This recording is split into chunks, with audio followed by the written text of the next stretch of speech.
তো আজকের ভিডিওতে কবুতরের জন্য একটা বাম তৈরি করব, সেটা নিয়ে আজকে পুরো ভিডিওটা হবে। তো আপনারা দেখতে থাকেন। তো প্রথমে একটা পুরান বাম ছিল, ওইটা এখন বাম খুলবো। বাম খুলে নতুন একটা বাম লাগাবো এটাতে। আপনাদের সুবিধার জন্য ভিডিওটা একটু ফাস্ট করে দেওয়া হলো।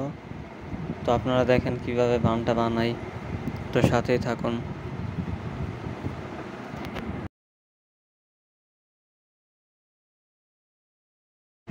আগের পুরনো বামটাই এখন একটু বেঁধে দেব। সুন্দর মতো বাঁধতে হবে যাতে কবুতরগুলো সুন্দর মতো বসতে পারে।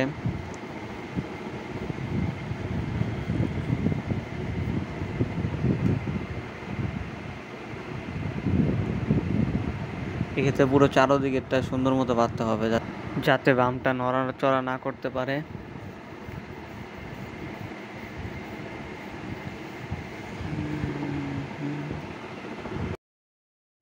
তো বামটা অলমোস্ট বাঁধা শেষ, এখন লাস্টের দিকে দুই একটা বাকি আছে।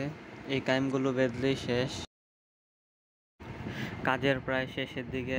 এখন সুন্দর মতো বাঁধ দিয়ে দিচ্ছি যাতে না লড়ে, আর বাঁশটা ছোট হওয়ার জন্য একটু জোড়া মেরে দিয়েছি। আর এই দেখছেন বামটা, এখন কবুতরগুলো বসলেই হয়। তো আজকের ভিডিওটা ছিল এ পর্যন্তই। যদি ভালো লাগে তাহলে লাইক, কমেন্ট, সাবস্ক্রাইব করে সাথেই থাকবেন।